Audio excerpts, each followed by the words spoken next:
Side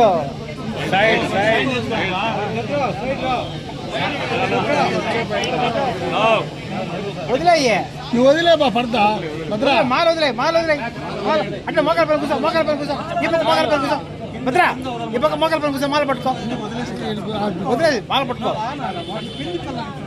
కొంచెం ఎనికి మీరు వదిలేండి మా మాల కొంచెం ఎనికిరా టీడీ మేడం ఇక్కడ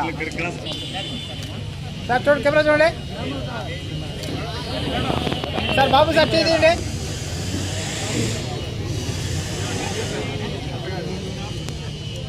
శివా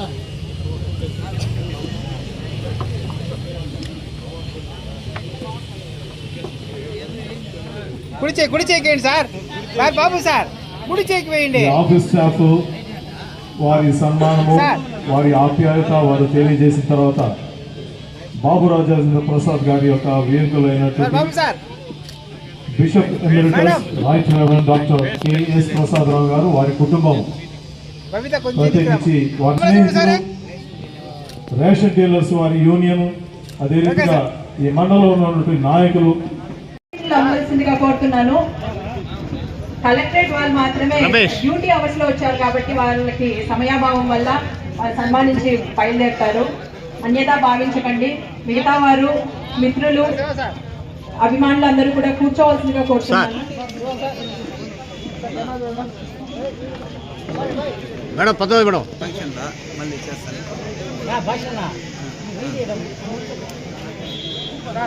అది నిలిచేది కాదు.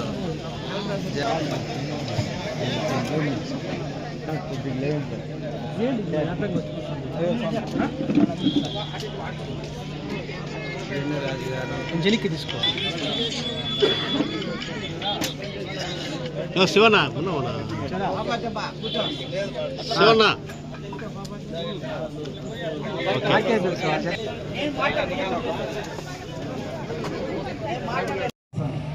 ఎక్కడెక్కడి నుంచి వచ్చారు అని అందరూ మిమ్మల్ని చూస్తుంటే నాకు మాటలు రావడం అంతా చెప్పినారు. కానీ ఒకటే, రెవెన్యూ అనేది వచ్చి మాకు దేవుడు ఇచ్చిన వరం. ఒకటి రెవెన్యూ అంటేనే దేవుడు ఇచ్చిన వరం. ఎందుకు చేయగలరు అని ప్రజలకి ఏ కష్టం వచ్చినా ఫస్ట్ దేవుడు జరిపి ముక్తారు. అదేవిధంగా సెకండ్ అని చూసినప్పుడు కుళాయిలో నీళ్ళు రాలేదని తహసీల్దార్ చెప్తామంటారు.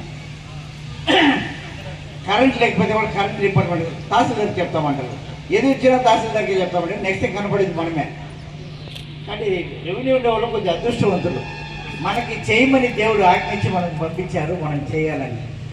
నాకు ఒకటి ఉండింది మనస్ఫూర్తిగా చెప్పడం ఏమంటే, ఒక రైతు కష్టపడి వస్తారు, ఎక్కడెక్కడి నుంచో వస్తున్నారు.